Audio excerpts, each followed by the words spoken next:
Happy Harambe Day, everybody. Unfortunately, it is a terrible day to be remembering, a terrible day that we have to remember, and it's important that we remember, but it's also a very tragic day. So there's not a lot of happiness about it. But what we want to do is take the tragedy of Harambe Day, turn it into positive energy that changes the future for all gorillas. Now, everybody can participate in Harambe Day. We are seeing protests around the world, different zoos. We're hoping to get some people to send some information from those. We're not there at all the different protests, but one way you can celebrate Harambe Day is if you can go to your local zoo, hold up a sign, do a protest. If you don't have time, maybe just stop by in the front of the zoo and hold up a smaller sign like this, a picture of yourself holding up a sign. Now, something like this can be very powerful and can get people to question what's happening. The idea is to flood the internet today with signs and expressions of how we feel about the way changes or things you want to tell people, maybe things you've discovered, things that you wish other people would knew about when it comes to Harambe, when it comes to gorillas, when it comes to the captivity industry. We're looking for people to join us from both sides today. Today is designed to be an instructional thing. But one thing is, we're not happy, personally, we are not happy with what we've seen and how zoos run. And zoos themselves have admitted to needing to make changes. As a matter of fact, there was a report recently that we had gone over in a previous live where they did a report about what are zoos today and how are they within our society. The zoos within our society, the really important thing is that even in the report, it said that the zoos had to start to listen to what people's demands were. And people want more ethical treatment. We're seeing it as an entire around the world, all the animal event. Ethical treatment of animals is important.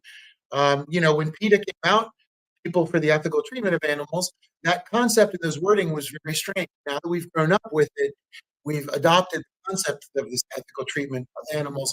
And although all of us feel it in our heart, many people always felt that society meant that they had to be a certain way or do a certain thing or treat animals a certain way. We're here to say that we want to examine our relationship with the natural world around us in order to secure the future for us, all of our living relatives on this earth. And we believe that people that love the zoo want the same thing. We are, whether you're pro-zoo or you're anti-zoo, you are pro-animal. And this is where we need to begin. We need to start a roundtable discussion and begin, because only through critical discussions, opposing viewpoints, and varying perspectives are we going to find a possible path to the future. Because the paths to the future aren't there. We have sanctuaries that do their best. They are doing their best. We have zoos that are doing their best. Many of them are doing their best. The problem is that all their best in the world is not good enough for the animals' needs and what they were born to do, where they were born to live, why they were born to be here. They weren't born to be here inside of a cell to go out into an unnatural enclosure 4 hours a day and then go back to a night house and spend their days. And think about this, we had talked about night houses before, but if you think about this as the wall of perception, right? So over here is what everybody sees. This is the beautiful exhibit. Over here is the night house. Well, the night houses are closed. So they're not in the back rooms getting sunlight. They're in the back rooms with artificial lighting. So imagine that you're in a place with every fiber of your being seems unnatural. All of us can relate to this by COVID because everybody got crazy in COVID. That was only being told you had to be stuck in your house. Now imagine being born in a room, and that's about the size, and that's about the room you live in for the rest of your life. And just imagine the psychosis you would go through. Now I bring this up because our first sign, our first example of how to make a protest today is Google's codes. Most people aren't aware of this term, but one way to protest online, make your voice heard. Remember, today is the day everybody's talking about Harambe. The world is talking about Harambe. Elon Musk is talking about Harambe.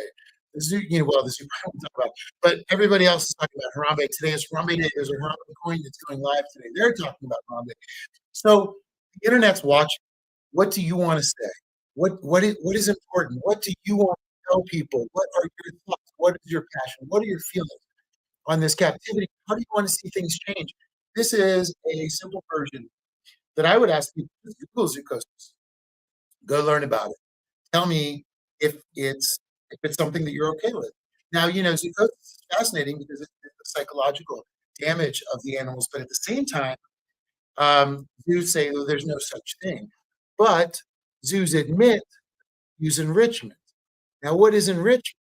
Enrichment is giving animals some form of something to play with because dot dot dot, they're bored out of their skull.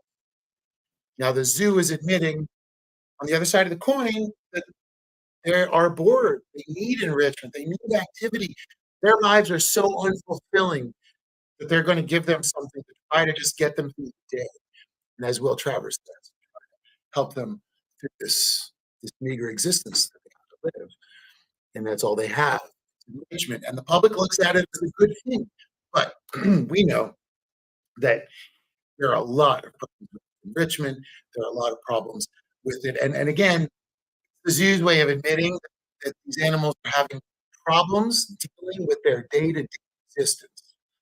So much so that they need to have this happen.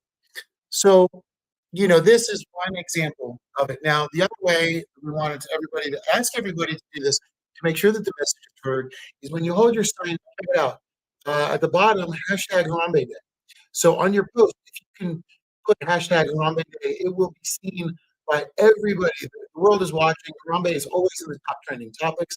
This is your opportunity to make your voice heard worldwide and say your piece. Say what you want about captivity. Say what you want about what's happening. And if you add in Harambe Day as your tag, um, you can guarantee that it's going to be seen by people all over the world. Now, also up here, you can see we have at Harambe Movie. Now, at Harambe Movie is you can tag us. That would be wonderful because we'd like to get a sense of the entire movement happening around the world. We'd love to see that. You can go to our Facebook page, Harambe Movie, and put a picture up of holding your sign. We'll put it everywhere. Put it up on Twitter. Put it everywhere. Add that hashtag. Tag us if you can. You don't need to. The main point of it is that you are speaking up for captive animals today. And whether you're able to go to this, do that, hold the sign, bigger sign, have a protest, join a protest, be a protest at the zoo, or you're going to do it online, your voice can be heard today. There's all forms of activism. There's all forms of activism. And there will be people at the zoos today, and they will be holding respectful protests. They're not going to be there screaming at people. That doesn't accomplish anything. Making enemies of somebody with a different perspective from you doesn't do any good. And temporarily makes somebody feel like maybe they're the smartest guy in the room. But by doing that, very often they're feeling that they're not. So what we need to do is build bridges to people that think differently than we do. All of us think differently in different ways at different times in our lives. There was a time where I didn't even question captivity. So there you go. There's another sign. Question captivity. Hold it up. That's personally what I would do. We have a lot of other things that we want everybody to contemplate. And we'd like to see people see the cages. We'd like to see stop breeding gorillas, free them. We need to get the gorillas back into their native areas. I'm discussing they are the dispersal agents. Really critical that they're out there. So today, Harambe Day is a day of reflection, a day of respect, and a day of protest. And the protest, as we said, activism and protest take many forms. So there's a lot of today we'll be getting attention. And one of them, like I said, if you can, please go in front of your zoo, let them know it's not there, let them know what they're doing, let them know, see some change. And they're listening because attendance is survival for a zoo. That's also in what we read in this recent zoo research paper written by the zoos. Um, So, this is really important. Attendance is their survival. It's all they have. Now, if we can hurt their attendance through education, then they'll listen to what we have to say. They'll listen to the education that's going to be offered. And we've seen this model work. It's a consistent model that works all the time. So we're really excited that today has that possibility. So again, please, if you can, go to the zoo. Please be respectful. We want to all be represented as a new version of the future. If you think about how animals were treated in the past, it's always through violence, through control. Control your beast. I trained them. There's a lot of this idea that somehow if we're able to frighten another being responding to our marks, that somehow we've done something really impressive by frightening them and listening to us. So that's an old way of thinking. Zoos use it, for example, right now with birth control. We were just actually looking. There is a new gorilla at the Cincinnati Zoo that was put in a a little while ago, who shares the same birthday as Harambe. We were thinking, how weird is that? But then we realized it's not that strange because the gorillas are managed and bred according to seasons, according to ticket seasons, and according to their needs to restock the gorilla populations. Now, throughout the day, we are going to be bringing in different experts to talk to us. We're going to be having a great panel discussion from 2 to 4 today. We encourage everybody to tune in. You'll have an opportunity to speak to these specialists and these guys directly and really get direct. And that's what today's all about, conversation. Whether you're doing a conversation at the zoo door, or you're doing a conversation online, or you have a friend that likes the zoo, or they're going to take their kids to the zoo, or their elementary school is going to go to the zoo next week, take that opportunity to say, hey, you know what? Have you ever thought about the fact that maybe you're showing your children not an educational tool that will make them fall in love with animals forever and have them going into the Congo to save gorillas? But maybe what you're doing is showing them emotionally destroyed animals that are shut down in a depressing, small, teeny little display, while maybe impressive in 1910, is excessively unimpressive. No exhibit is, wow, they're all way too small for the animals that are there. So children are a lot more world-wise today. They have a lot more access to information, but also they are emotionally intellectual beings. We have to remember that when we take a child to the zoo, they have an emotional intelligence that they operate on. They're learning how to make logic work, but they have emotional intelligence. They run on that, whether it's fear, love, crying, anger. They're always finding ways to just deal with their emotions, which shows how emotional they are. If you take them to a place that's going to show them something really depressing and sad, how well are you? What good of a plan is that? Most of the kids look at an animal for a second and walk away. You can be way better off finding new ways of education. So we're going to be talking to people all day. We have a link up. Please feel free to call in, click on that link, run right into our show. We want to hear what you have to say. We want to have everybody's voice being heard today, whether you love the zoo, you hate the zoo, no matter what, love animals as we did before. So please join us today in remembering Harambe, whose name means unity and love and pulling together for the better of the entire community. Well, guess what? We need to do that for the entire world because gorillas are in danger right now. And as Franz DeWaal stated, fantasy to think that these breeding programs are going to help the natural populations. They're built to restock zoo populations. Zoo breeding doesn't equate to anything in the wild. So what good is it doing? As a matter of fact, it's doing so much damage. There was an outcry in the European areas. European zoos had contemplated essentially killing their silverbacks. They had an excess amount of silverbacks. Now imagine inside of some walls, there's an excess amount of endangered animals. They're like, maybe we should just kill them. And instead, they neutered them. Just as bad of an idea. Why aren't they in the wild? We were running out of them in the wild, but we're growing their populations to where they're overpopulated inside of walls, outside of walls. They're disappearing. We feel that is what we like to call the economics of extinction. Now, think about that for a quick second. It is a repeated process. Currently, as we've learned, a lot of giant tuna were taken out of the ocean without any regard for how the climate works and biodiversity and needs of the ocean into a freezer where they're waiting for all these giant tuna to disappear. And then the price of that toro is going to go skyrocket. So that is the economics of extinction. If an animal can disappear in the wild, then what's in the zoo is worth more. The ticket's worth more. And the zoo has a better chance of surviving as a concept of conservation, even though it's a one-way street and there's nothing going back to conservation. Nothing going back to the wild. We will talk about the economics of zoos as well a little bit because it's another kind of misunderstood aspect, and we want to get into it because it's a little confusing and it's a little weird, it's a little funky, and the accounting doesn't necessarily always seem above board. Although it is, I'm sure. I'm not saying that it's not. What I'm saying is, you know, there are zoos that claim that their entire collection of animals are worth $1 for insurance purpose cost. Because when the animal is property and when it dies, it just dies. End of story. Pay us. You know, that's what the zoo does. And that's what the zoo has to do. It's their business. We can't fault them for having a business.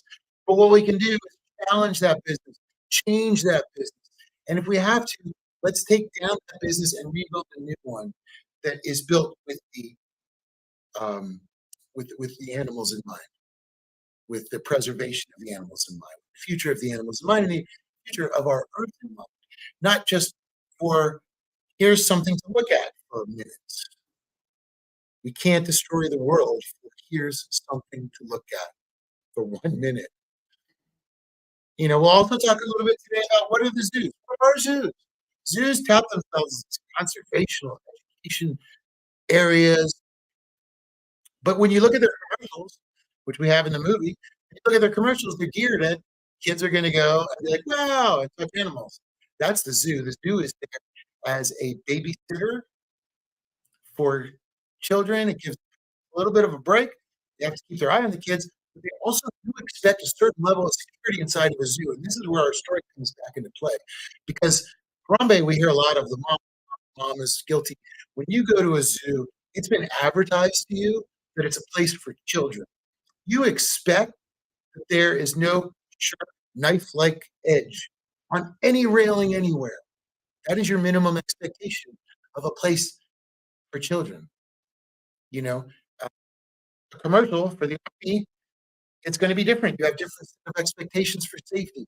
There is unspoken set of regulations and expectations that are done through advertising.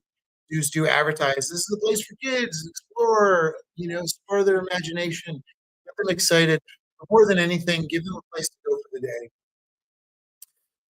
You know, where you're not at home, and that's it. You know, Jeff, we can talk about this later, but he would say that he had a speech for these children in order for them to tell the parents, please don't put them on the rails, because every parent will put the child up on the rails to get a better view of the animal, disregarding safety, disregarding the purpose of the safety rail.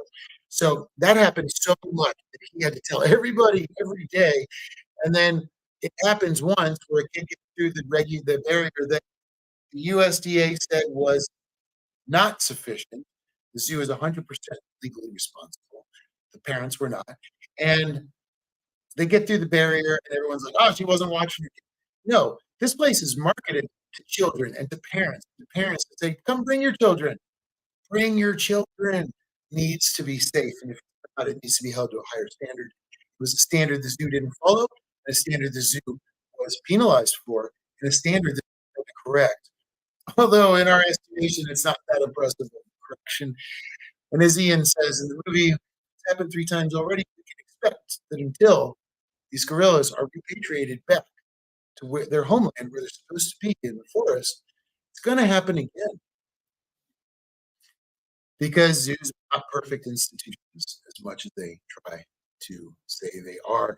There's so much work to go on. So, real facts from the movie. Let's talk quickly about zoos and conservation. Let's talk about that. I'm really curious to see what everybody thinks about that. The conservation argument throws a sort of throws two arms around the issue like a big zoo hug. The narrative that is presented by that is, we're doing our best, we're the professionals, you can trust us, this is going to be tough, but it's going to be okay, because we're going to protect the species that you care about, and here are our ambassadors for you to take a look at. The truth of the matter is that the amount of resources, energy that goes from the zoo world into the wild is minuscule. Okay, there we go. That was part of why conservation and zoos currently are more clashing than collaborating. 600 million zoo visits a year. We are fundamentally miseducating people, misleading them about what these animals are, their role in the natural environment, their role in the ecosystem, their interrelationship with other species. All of that is effectively lost. If it's educational, it's the most basic, trivial level of education. A poster outside an enclosure that has a picture of the animal, a picture of the world with a red dot on it, which tells us roughly where it comes from, and the Latin name, and then 2 lines about what it eats. I've even been to zoos where it's got predators like lions. When you look at the what it eats, it says cattle. We are not educating people when they go to zoos. None of the creatures in zoos have freedom. They're imprisoned. They can never be who they truly are. Socially, what they eat is chosen for them, who they're with is chosen for them, and solitary animals when they should be in groups when they prefer to be alone. When you go to the zoo, the story never changes. The story only has 3 chapters: birth, life, and death.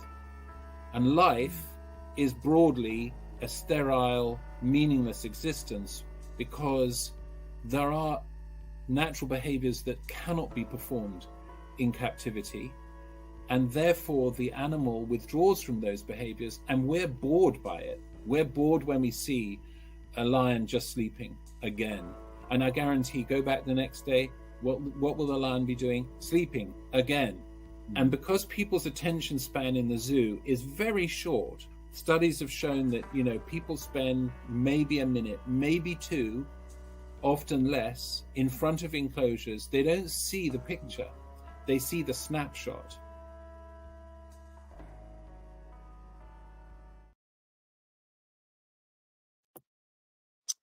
Okay, so I'd love to know what you think about this.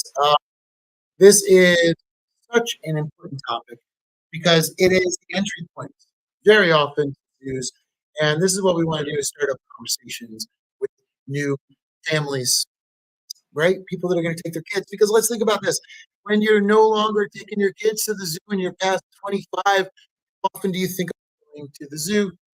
No offense to people that love going to the zoo that are adults. There's nothing wrong with that. I'm just saying, for the most part, it's marketed towards children. Ashley Best says we have to learn how to coexist with them. It is the only way. Beautifully said, Ashley. We agree 100%. It's so important. Coexisting is so important. For the longest time, we have made animals our resource. And that is where kind of gone wrong and gone the wrong way. So zoos, do they have a place in modern times? This is what I'm curious what you guys think. We are not sure. I mean, how can they help? This is a big question. How can they help? They're going to have to redefine themselves to help. The way they're operating right now is an old model. And in the movie, we talk about it. We're going to show some clips here soon. But in the movie, we talk about the fact that it started back in the 1800s. Now this isn't, okay, for a quick second, the history of zoos goes back a little further. It started way back in the Egyptian days. But what they would do is these, animals from around the world and show them other rulers. Look how impressive I am. I own these things. Similar to Pablo Escobar and his hippos, right? Bring something over and be like, look at me, I got this. So those were called menageries. Excuse me. Now, a menagerie was way back when. I believe it was maybe even in some Chinese dynasties it started, but there's a very particular time in Egypt where it became popular. Then it went to England, and England had a huge collection, Henry I, and then they decided to get rid of it. So for at first, what happened was all the animals went to the London Tower, and then the Zoological Society of England, which now is the zoo there, the London Zoo. As a matter of fact, the giraffe doors are pretty much the original ones they had installed back in the early 1900s. Or no, not when they started building that new portion of the zoo. So the zoo has this like very long history. Now, if we think about that history, and we think about the approaches, capture animals, put them in a display, charge tickets for admission. Now, okay, that is a concept that was very 1920s. They used to do that in Atlantic City on the boardwalk with preemies, with babies that were in incubators. They would put those incubators in Atlantic City and make them a public attraction. You go see the preemie trying to survive in the incubator. Don't know why that happened, and I don't know why that seemed appealing to people. But in the 1920s, people would go to lynchings. They would go to public executions. People had a different morality in the 1800s and the 1900s. We've evolved, and so should our respect for animals. It's the only thing that hasn't changed. You know, you would not want to go to an 1850s dentist. You would not trust a 1910 doctor to cure your cancer. You know, these are things that are outdated. We look back at the graph and go, it's silly they thought this. But now, where are we, right? And how do we move forward? Because all that stuff is not going to help us. The only thing that ever helped us is when people went out and observed growth behavior. But if that research goes nowhere and is not affected into businesses that are trying to destroy the resource and exploit the areas these gorillas need to live, then what is understanding their behavior if they're just going to end up in zoos? You know, it needs to have a reason. We've had the great fortune to speak to so many people that worked with Diane Fossey. Dr. Alan Goodall, who said to us that Harambe definitely would not have because he knows primate behavior. But why aren't we listening to these people? Why aren't we listening to Ian Redmond? Why isn't he in charge of how zoos breeding programs should run or how zoos should run? He would stop the breeding programs, I believe. I don't know, I'm not speaking. But he has a lot of criticism to how it is done now. So again, people often ask us, what is the solution? Well, the solution is discussion because we don't have an answer. And we need an answer. And the only way we're going to get it is through discussion. So everybody, please join in today. We have comments going. We're going to be taking a look at some different areas of things. And today is an important day. As a matter of fact, in about a half hour, we're going to check in with Nicole Slater, who is at Cincinnati Zoo. And we figured we would talk a little bit more and try to show you some of the movie before then, because let's see one second, because we want everybody to know. And by the way, if you haven't seen the movie, we want to encourage everybody to check it out. It is free on YouTube. It is free on Tubi. If you want to support our efforts, you can buy a copy on Amazon. But more important than that, to us, is the message. It's about the message. You know, we have an opportunity to talk to Jeff McCurry, to Ian Redmond, to Virginia and Will at Born Free. You know, these are voices that we hope vegan communities, animal rights communities, and all communities continue to elevate because these are the voices that we need to hear more from. These are the voices of everybody that wants to see the change. It's fought for change. You know, what Born Free started fighting for in you know, when Will had purchased the first elephant to free.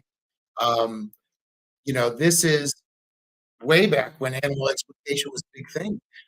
Now it's been dwindled down, and we want to definitely talk about the amazing work and change of everybody that got the Big Cat Safety Act passed in America. Really, in a lot of ways, shut down a lot of roadside zoos. Now, having it on the book is one thing, enforcement's another thing. Taking our information into actionable change is what's so important to do. And it's what's generally missing. You know, we're not here to point out the problem. Everyone can see the problems. We're here to talk about solutions. We're here to discuss problems with solutions. We're here to say, look, this breeding program, the fact that there is a gorilla right now in the Cincinnati Zoo that has the same date as Harambe, same birthday, at the same birth year, same birthday, shows us unequivocally that the birth control they're using for gorillas, the breeding they're using for gorillas, has specific timing needs. And it's more proof without proof. Sometimes we learn more from the zoo with what they don't tell us. Now, by the way, we tried to talk about the zoo at the beginning, and we want to make it very clear that when we started this movie, we spoke to somebody on the board of directors at the CAA, and they were going to come join us, and we wanted everybody to join. We wanted to hear from the people in the zoo that are trying to save the animals. We wanted to bring them together. We would have talks because the only thing that matters is gorillas. All the people surrounding all this story don't matter. The person that matters is Harambe. And the only people that matter are Harambe's relatives who need freedom. Ashley says, if anyone hasn't seen the movie, I highly recommend it. Oh, thank you, Ashley. It means a lot to hear that. We don't get a lot of direct feedback. It is what opened a huge part of my journey for me. Wow, I'd love to hear more about that, Ashley. If you feel like talking to us, in the post, you should see a link if you're comfortable on camera. If not, please continue telling us more about your story, because this is what's important. Is we really hope that the movie creates a dialogue. There's an expression I learned in school that great movies start when they end. They begin when the credits roll. And we wanted Harambe to have that same feeling. We wanted to give information and say, look, contemplate this other side. Humans right now have the highest levels of empathy that we've ever seen. It's hard to believe with so much conflict going on and so much pain, but we also have to remember that that's a small portion of our numbers. When we think about the tragedies that are surrounding us right now, and we have to think about those, because empathy is important. And what happens is people are born empathetic and learn to shut it down over time for the most part. And even though we live in a world of conflict, a world of terrible things happening every day, we have to remember those whims and desires are a small percent. People willing to do horrible things are a small percent. They're willing to do it for concepts of short-sighted concepts like money. We're all here to talk about long concepts. 7 generations down. What is the earth going to look like? Will there be animals left? What are your great-grandchildren going? Because, hopefully the answer is not they have a fortune to buy fresh air. Hopefully that's not the answer. What is the future for your grandchildren? They should have the green world we all grew up in. I grew up running through the woods, climbing trees, going into ponds, trying to build little boats that would sail across ponds and failed miserably. And that's how you learn about life, is being in it. We further and further remove ourselves from the nature around us. Challenging. I'm in a box. I'm not in nature right now. I'm surrounded. I don't have the vibration, the rhythm of nature in my box. And that's what I want. Working on freeing gorillas gives me the feeling of being in nature. It allows my mind to be free.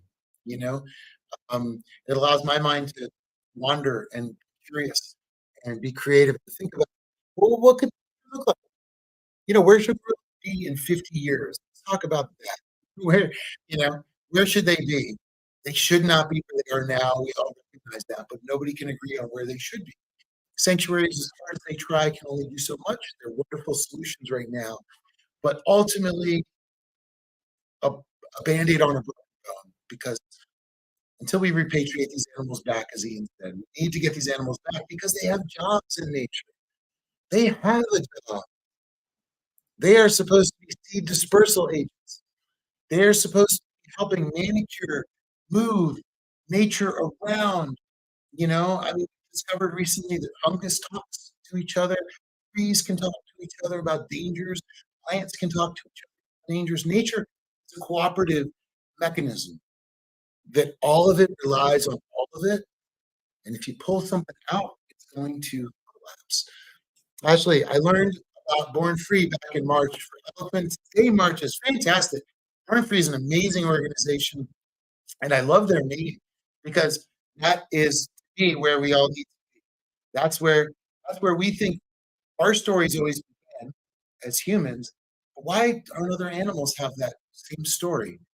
They should be able to tell that same story to their grandchildren. We were born free. So fantastic. Thank you, Ashley.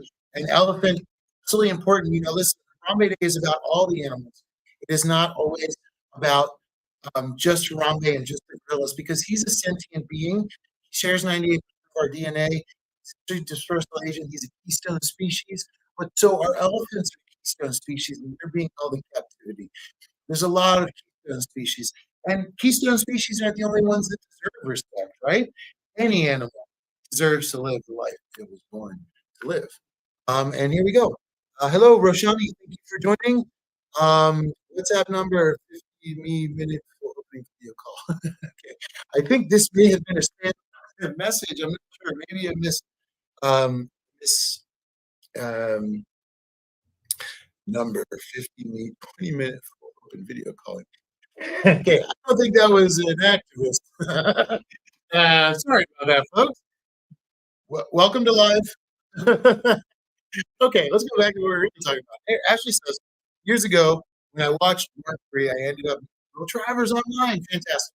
And he helped open my eyes, and now I just try to do that for those who follow. Ashley, beautiful. It's all about passing that. Will Travers opened my mind and rearranged it and then put it back together for me. I had never met somebody that had the same concepts that Will had. And as we all go through our activism and our journey of activism, we discover different voices that resonate with us and messages that resonate with us that we like to share. And that's a beautiful thing. Documentary based story, you will tell you, and that's going to be somebody else to go tell the story. And that real activism lies. It's not in the movies and it's not in these things. It's in our telling stories one-on-one from one to the other. And that's really what we need to see. So it's important. A documentary I worked on before was called Livicated, and it was actually about reggae music and the loss of that particular culture from where it was born in Jamaica. And Peter Tosh had an amazing interview, and he said that you cannot be censored. Like, we're always censored on Facebook. We're censored. Facebook's a touchy one. Social media is touchy. We're always being censored. But he said you can't censor the truth because the truth passed from person to person, and that can't be stopped. So remember that the truth, a change, can never be stopped because we have the most powerful thing in the world, which is unity and the ability to speak to each other. And as long as we continue to do that, we will continue to change the world day by day, person by person, but most importantly, generation by generation. We're seeing that as we speak now. So, Ashley, this is wonderful to hear about. Will Travers is an amazingly giving person. By the way, if anybody has not gone to Born Free yet, go to the Born Free Foundation website. There's so much education information there. Psychosis, by the way, to bring back, it's how you can participate today. Psychosis was a term coined by the original Born Free. Sorry, there you go. That was the original term. And that was Virginia's first husband created the term psychosis. So when we started Harambe Day, I thought, let's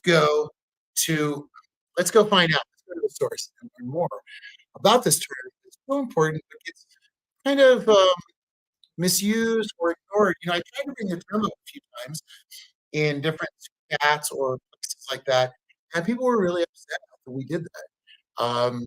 And I thought that was a shame because I was really hoping that we could find a way to bring everybody together under one discussion and talk about a term that's not so positive, but it happens. And we know it happens.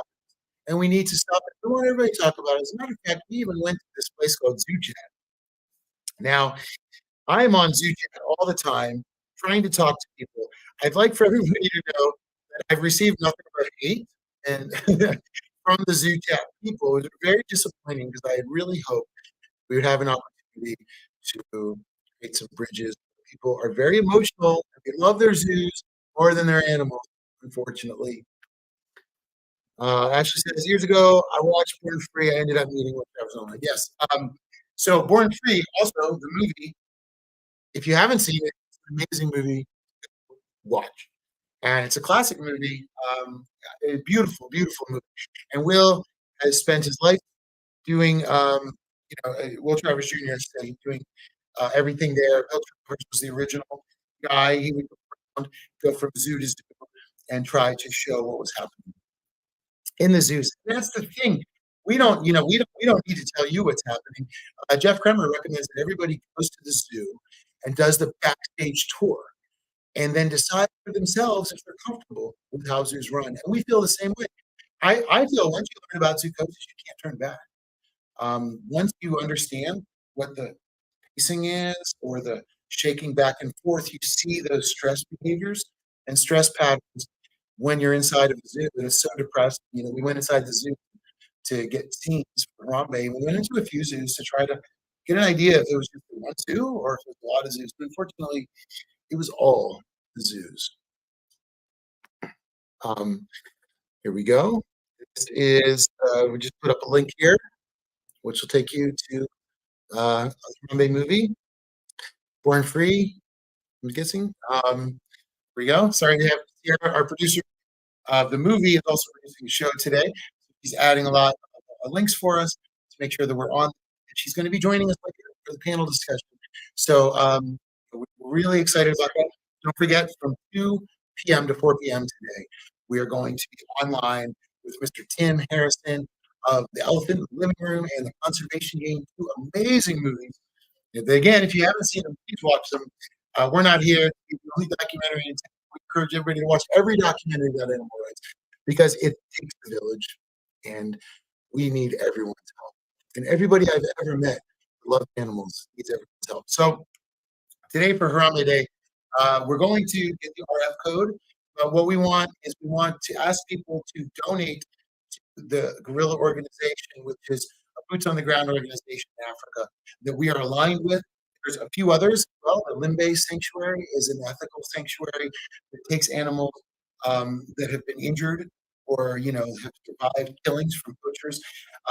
Now, we go over a lot of topics. Let's talk about poachers for a second. There are 2 kinds of poachers that the animals have to face, and I have seen both in the wild in various countries. One of the poachers is the traditional poacher we think of. It's going to go poach the gorillas, maybe shoot them from helicopters, and then they come in and what they need, they do that a lot with horn, rhino, things like that. But the other type of poacher, so we all think about the poacher, the guy seeking at night, snare trap, something, get the animal for a piece of exploitation. But those are the poachers that we really need to be careful of because they are out in the field, and a lot of groups like the Gorilla Organization will go and fight them in the field and try to stop poaching of the animals right away in the field, and that is super, super important.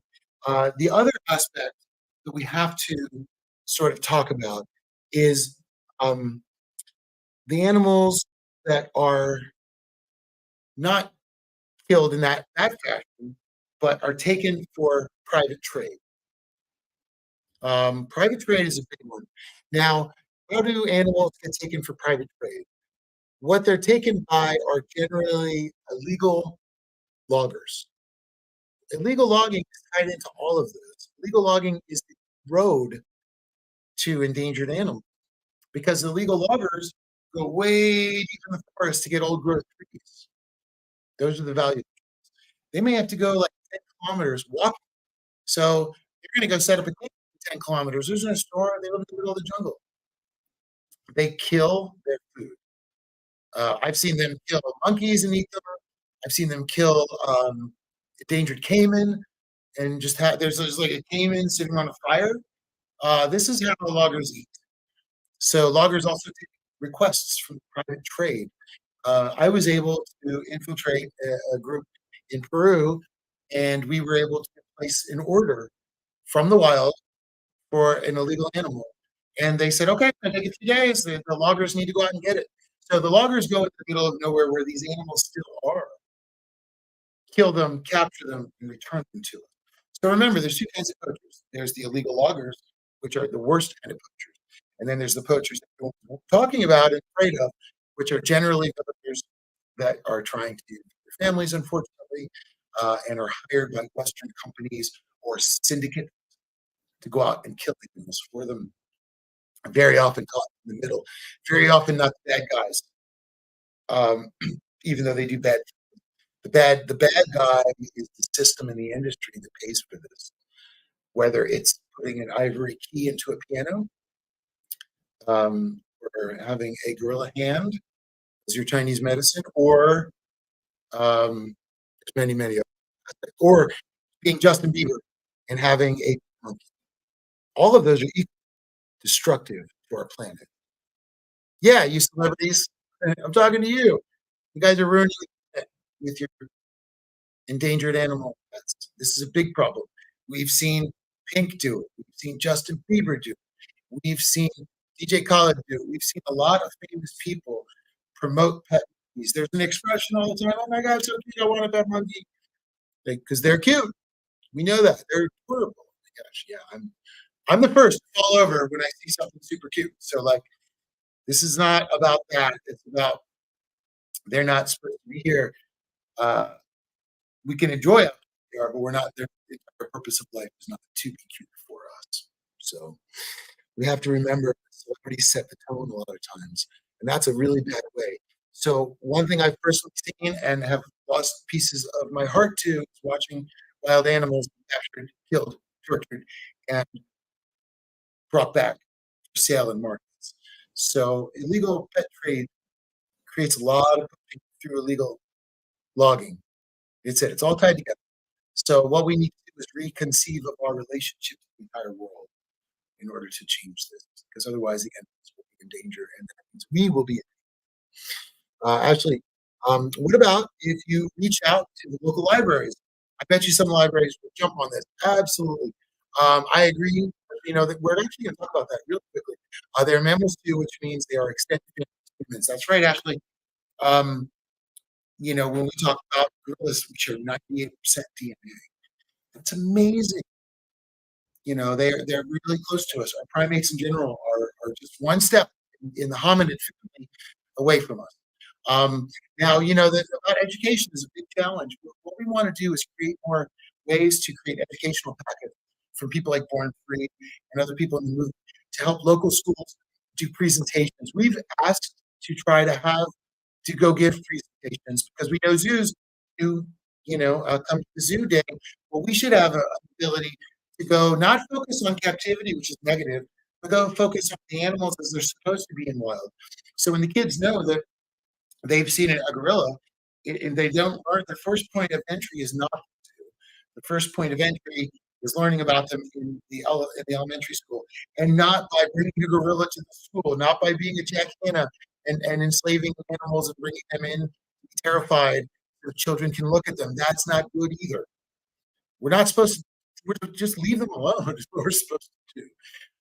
Now the trick is, how do we train each other to leave them alone?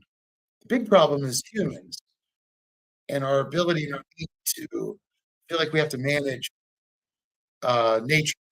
We live inside nature. We're not the manager of it. We're the destroyer of it, and that has created aspects where we have to become managers of it. But that's not our job. That's not what we're here for, and we're terrible at it. In the whole, our management of the earth is terrible. Nothing is worked up to this point. There are some hope spots, right? Like sanctuaries and places like that. But overall, what we see is just a dumpster fire of an approach to conservation. And all of us understand it, from Greta being a young child that goes out and protests to try to change things in the future. which again brings us back to protest. Why is protest important? Protest has always been the voice of those that have been ignored. If we don't protest, we let the zoo entirely write the story. When it came to press for Harambe, it was very challenging to get any because the zoo controlled a lot of the local press there, in our estimation. As a matter of fact, one newspaper wrote something positive, then the zoo was really mad. They wrote something negative about us and then partnered with the zoo. That if you're a member of the newspaper, you get special rights at the zoo. So, this is how the conversations are formed and sculpted by the zoo, who I'm sure is one of the watchers of this very, very broadcast today. Hello, Zoo. It goes back to the education, just like Ashley said, education. So we want to find ways to educate people locally by creating educational packets and trying to offer times to talk about animals in the wild and where they should be. Talk about them in Africa. Talk about them in the wild. What do they do? We didn't know they slept in trees. That was amazing. See that footage from Ian Redmond. I didn't know that before I started this project. I knew nothing about this before I started this project. And as much as I was fascinated with trying to help animals worldwide through conservation and I gave up my life back in LA to go do that, I never realized how bad and challenging zoos were. And I didn't even think twice about the zoo. As an adult, I was very conscious of animal rights. So we can't fault ourselves for not thinking about these topics. There's so many topics to have, right? So we have to remember that education at a young age is critical. And we were all, I'm 51, I'm my age or around my age, are probably educated to think that a lot of things like Earth Day was weird, but zoos were cool. We were changing that, Every Which Way But Loose, Eastwood and the Orangutan was a great movie where they were like truck drivers together. We didn't think about the fact that animals had to go on set for 10 hours a day. We talked in the previous thing about that, where when I was on TV shows, we had bears and other types of animals brought. You can just hire them for events. You can put them in parties. I've been to tech parties that have live primates to interact with, hold, and take photos with. So the problem is a very multifaceted problem.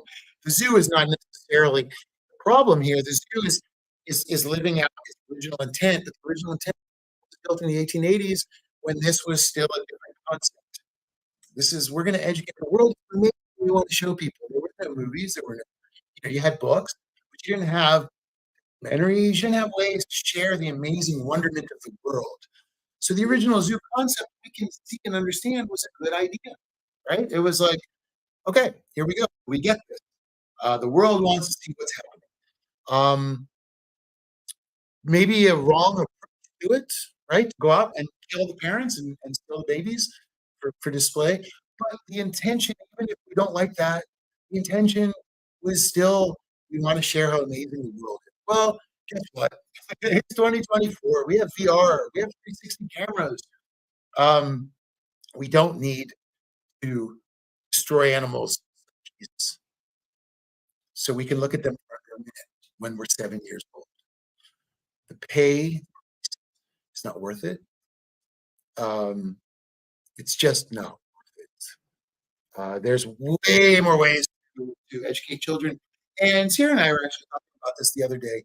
The zoo will say, what's cool about this? You get movies, you're right next to the animals. Okay, well, we know for a fact that there has to be a certain distance from the animals when you're at a zoo. So let's just say you're at a zoo, you're going to look at a gorilla, you're going to have at least probably 10, 20, 30 feet between you and the gorilla.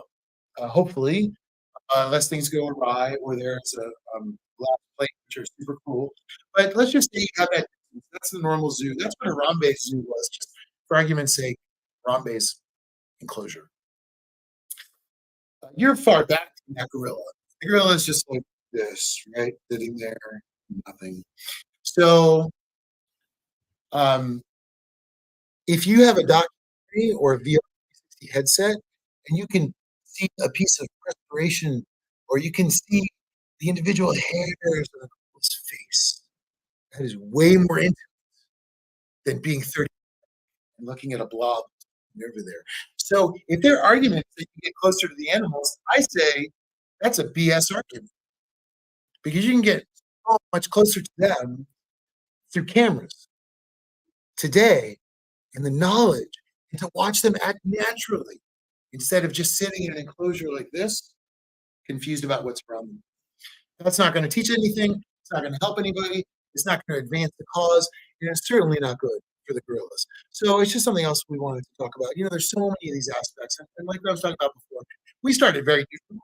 We thought we would use the tragedy of Harambe's death as an exploration into how can we prevent this from happening further in the zoos. And amazingly enough, through all of our experience, that's still where we're coming from. It's still what we ask. It's still what we want to know. But the other question about it is, in that time frame, we've reached out to the zoo, who were very nasty to us. Reached out to the zoo a few times, actually, and they've not been happy. I've just wanted them to come. As a matter of fact, Dane and everybody is invited tonight, or maybe Michelle Curley, the PR director, are invited to go to the Cincinnati Zoo screening tonight. And please talk to us. Tell us where they feel we're wrong. What good is it if they don't speak to us? We have to just come up with our own. So this whole you didn't involve zoo people argument is crazy to me, because we tried from the beginning to involve them. They voluntarily withdrew. There's a quote by Franz Wall in the movie, who passed away unfortunately recently. There's an amazing primatologist who did loads of work for primates worldwide. And I wrote to him and said, would you please be in our documentary? We really need somebody from the other side to speak to us and to let us know and to just educate us. This is what documentaries are about, education. And he wrote back, I guess word had already gotten out of the zoo community, because he wrote back and said, I'm not interested. I don't want to be part of an anti-zoo movement. At that point, we were not anti-zoo, actually. We were very in the middle, and we were hoping that the zoo would convince us and show us that they were doing something amazing. And we didn't realize just how bad it would be until we spoke to Born Free. And Virginia was like, and we're like, is this an anti-zoo movement? That was their question. And we had never thought about that, because we didn't think Harambe was a pro-zoo, anti-zoo story.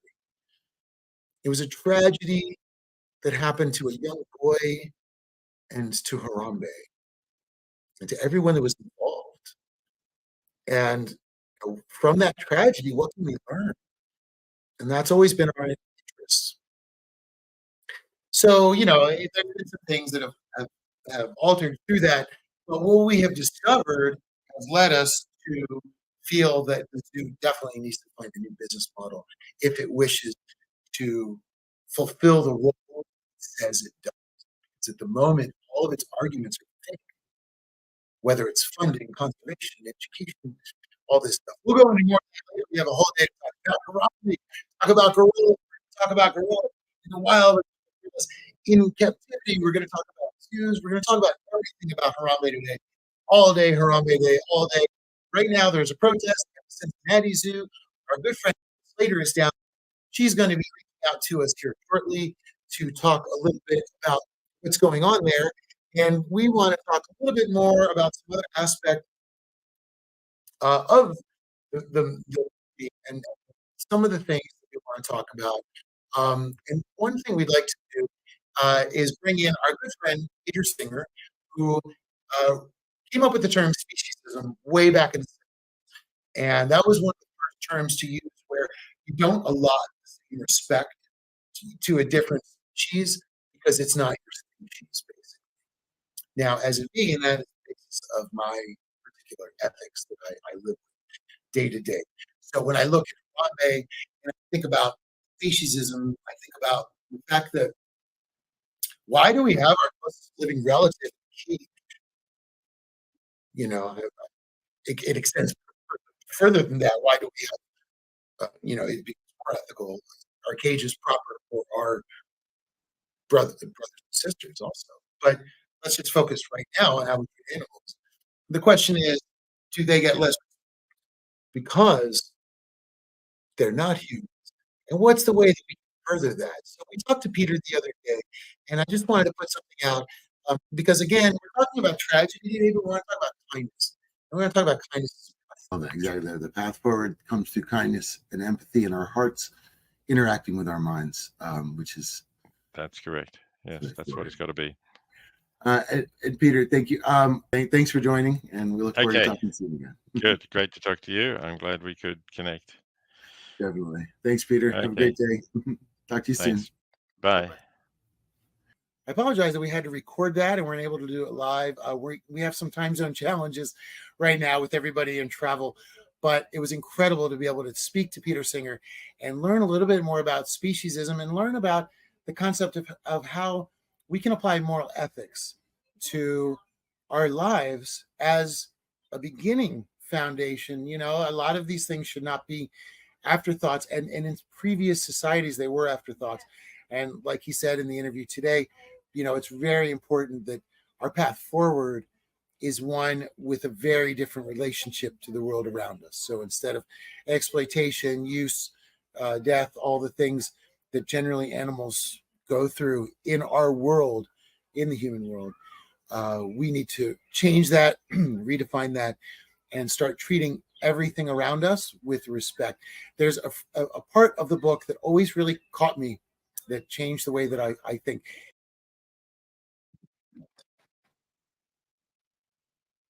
Hello, we're back. Hey, everybody, nice to see you here. I was just checking in with our good friend Nicole Slater to see how everything is going, and we want to hopefully get her on camera. We want to get everybody on. So, excuse me. We are live here today. Excuse me. Hop on, hop off. You're going to be with us all day today. Today is the day that we discuss Harambe. We discuss what's happening, and remember Harambe's meaning. Harambe means to unify together for the betterment of the community. And we mean that in the sense of our world as well. So I want to put the link down here in case you guys don't have it. Get to the link for StreamYard. I want to hear everyone today. I want everybody to join us. Please do not hesitate to come in. It looks like it posted it everywhere. So Facebook or on YouTube. X, you may have the link, but we'd love to know what you think as well. So hop on to Harambe Movie on YouTube and Facebook. So, and again, we wanted to really discuss today, does captivity work in its modern form, or is it a relic that needs to be redefined? Well, Harambe's story questions that, promotes that idea. And I'd like to know what your thoughts are. So please put your comments below. Today is a day of discussion, whether you love the zoo or you hate the zoo. We want to know why, what your thoughts are. There's so many aspects to it that we'd like to talk about. So that is one thing, you know, because again, we're talking about all animals, and we're talking about captivity in many forms. So there are so many aspects that we need to contemplate. I would say, you know, and today's the perfect day to do it. Today, Harambe is in the media, and that's why we encourage everybody to protest. Whether you can go to your zoo, you don't have to. You just have to hold up a sign. And I'll bring this one back up because most people don't even know what zoonosis is. So take a picture of yourself like this, put it on your social media, put it on our social media, tag us on your social media, put Harambe Day in your description. Make today the day that you're allowed to go tell the world what you feel about Harambe, about captivity, about the problems that occur from captivity, the dangers of our world and our future from what we can get right now. So anyway, everybody, today is all about Harambe. I see there's a bunch of people here. Please let me know what your thoughts are. Come on in and let me know what you think. There are so many aspects we can talk about. So one that I would love to talk about right now is conservation at the zoo. Okay, conservation at the zoo. What are the ways that the zoo promotes conservation? So one of the ways that they say they promote conservation is education. Now, at the Cincinnati Zoo, there's a great example of this, where they have a cell phone collection unit, which is fantastic. And they say, look, one of the big problems are these minerals that are needed for cell phones and these essential metals and things. And there's child labor coming out of these places, and those are going into your cell phone. And they're also destroying the habitat of the gorillas. So if you help us by giving us your old cell phones to recycle, these parts can go into new cell phones. And then we'll have less of a use and there'll be less habitat destruction for the gorillas. Absolutely correct. Beautiful work by the zoo, and we're very happy to hear that. So, okay, let's just peel away. Pay no attention to the man behind the curtain. Let's take a look at what's really happening there. So, as wonderful as that may be, the reality is there is a phone company, and we actually reached out to them, called EcoCycle. And what they do is collect a batch of phones, send it to them. They then buy it from you, send a check, and then they send the used parts back to cell phone makers. So EcoCycle is the company behind it, not the zoo. We can do the same thing. If we had people coming in, we could say, hey, we're here for conservation. Give us your old cell phone. Well, okay, so it's a good thing, but is it me going out of my way to the world? Can I really say I'm a conservationist? If I do that, now EcoCycle is a conservation-based company, and we love them. We encourage everybody to reach out to them. As a matter of fact, why not, when you have a school drive and your kids are at school, make a cell phone drive? It's a great way to promote conservation. But it is not, if you're a company that says you're all about conservation like a zoo does, that's not your educational component. If that's where your education ends, we have a problem. And we do have a problem. A lot of problems with zoos. So, a little fizzy water. I don't know, depending on where you are in the world right now, you may be having coffee, maybe having tea. Say hi to us. Let us know what you've got down there. And, so again, let's get back to that. So one of the elements, the foundational arguments, is that they are saving gorillas by recycling phones. Wonderful. You can actually do that yourself with EcoCycle, their company that does it. So it's not that I'm glad they're doing it, don't get me wrong, but do we need to treat animals, terrorize them, exploit them, control them, and keep them on birth control to die in the same they were born in? Is that necessary so that you can learn that you're supposed to recycle your cell phone? I don't know. Again, price does not seem like a place willing to pay. Now, I want to just expand this a little bit and go to a very unusual place. I want to go talk about another keystone species, bears. Because there's a cage that I went to in Romania in a bear sanctuary, and I want to give people a concept of the types of animals, the types of places that these animals live in when they're being transported from place to place. We'll get into animal transport later as well, which we learned from our friend Jeff Kremlin is not what you think it is either. But to just go slightly off topic, I wanted to share this bear cage and give you an idea. Imagine being a bear. This is again where animals need to be left alone by us.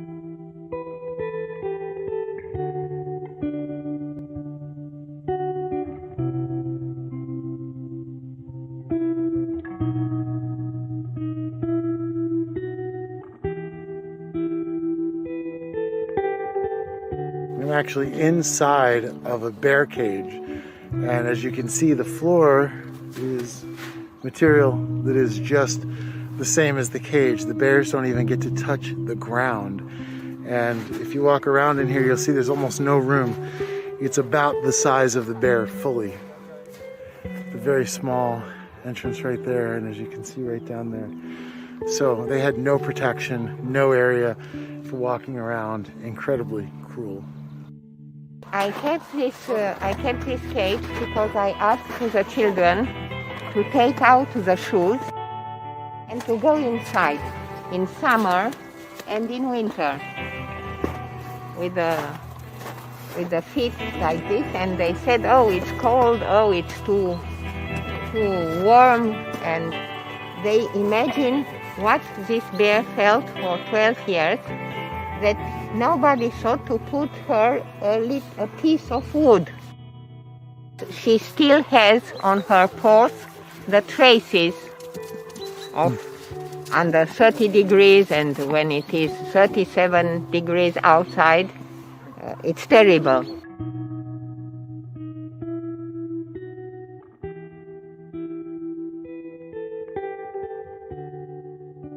I am asked very often if I am happy, if I am proud, and I say no.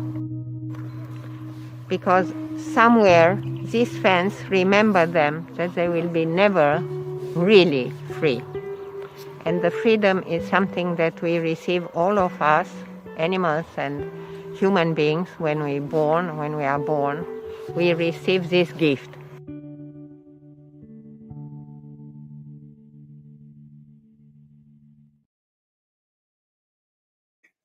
By the way, that is for an amazing sanctuary in Romania that our friend Christina runs. So I wanted to share that with you.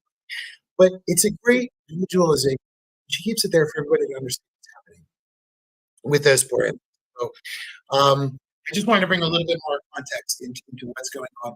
Nicole's going to be with us here shortly, and we're going to talk from the Cincinnati Zoo, talk a little bit more about Harambe Day. But while we're here, I want to share a clip with everybody. Now, we have to remember that a protest at the zoo is nothing new. This is when Harambe happened, and there's always a lot of passion in Cincinnati for Harambe.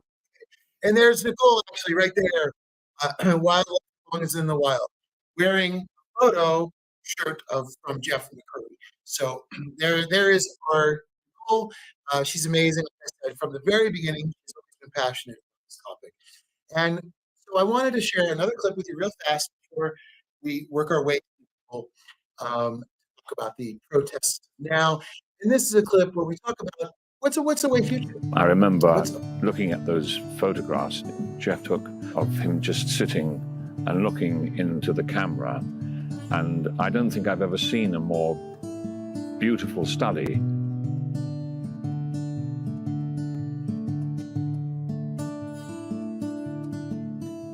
With such strength and power that, of course, should have been living in the wild.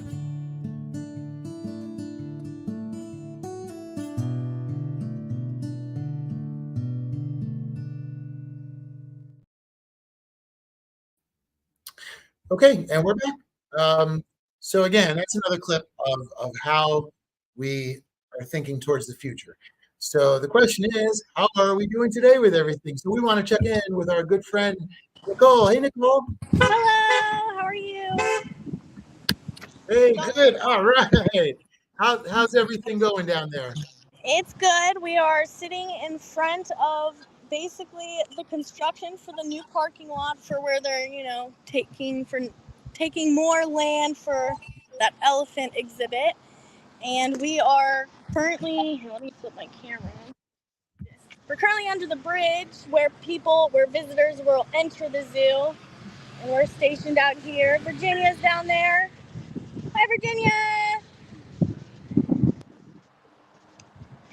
Hi, Virginia.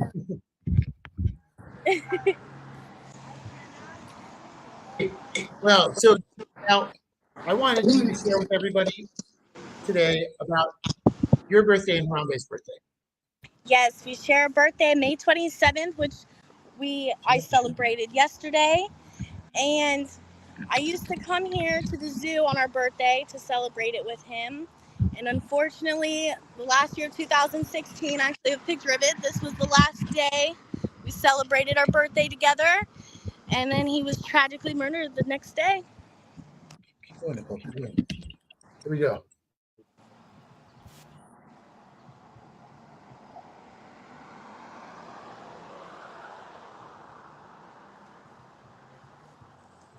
I think I lost you.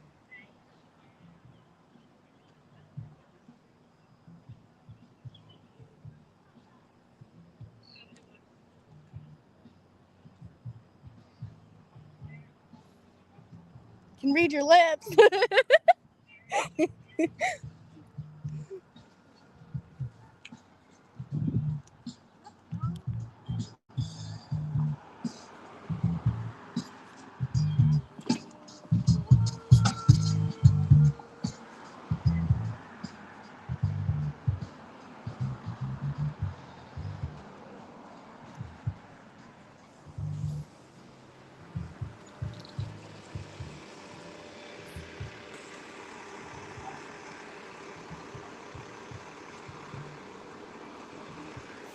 Right there. Yeah, wait. Yeah. Okay, so Nicole, if you can hear me still, I can hear you again. all right. Okay, there we go. Tell us about how Harambe is going down there. What kind of reaction are you getting from people? I've had a lot of honkers. People are waving. I've had someone say they've seen something on the news this morning and they really appreciate what we're doing. We got a lot of lookers, people watch, take pictures, a lot of wavers. Fantastic. Now, can you introduce us really quickly? Say hi to the say hi to her as well. I'm sorry, to who? Can we meet the other protester there? Yeah. Virginia, Eric would like to speak with you. Hi, Virginia. Can you hear him? Hi, thank you for being here today. Yeah, there's a lot of noise right now. Yeah.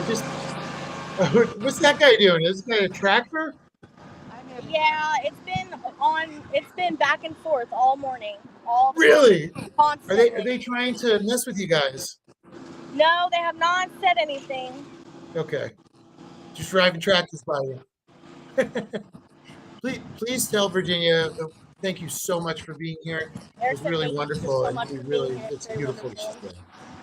Susan is here as well. Hi, Susan. Good. So nice to meet you. Hi, nice to meet you. I sent you raw video of the first Harambe protest on a message. Actually, I just got a message from Tim Harrison, my friend of 20 some years. He's still tied up on an appointment. He won't be able to make it down. Oh, well, thank you for being there and helping represent that we really want this to be an important topic. Can you tell us a little bit more? What are your thoughts on Harambe, and how do you see things for the future? Captivity will continue as long as it generates cash. Zoos are profitable organizations. Baby elephants, how many millions do they bring in at a gate? A baby gorilla, how much gate does that bring into these zoos? A lot. It's all about Great money. point. Cash is king, cash talks. Unfortunately, very true, and these animals pay the price. That's correct. That's why we're here. Thank you for being there today, and thank you for speaking up. And this will make a change in the future, guaranteed. Nice to meet you. Take care. All right, see you soon. Thank you. So, Nicole, I'm really glad to hear that so many people have been positive about this. Yes. Has anybody been kind of like, boo? Not yet. No. No. Good, okay. I think Cincinnati loves Harambe. I don't think we'll get too many boos. Beautifully said. Except for the zoo. Well, thank you, Nicole, for being out there in the world. You know, I wanted everybody to understand you share the birthday with Harambe. You guys, this is such a meaningful moment, for you. And ever since we met you, you have been so devoted to trying to make sure that the story is told in a way positive for all. Thank you for letting me be part of it.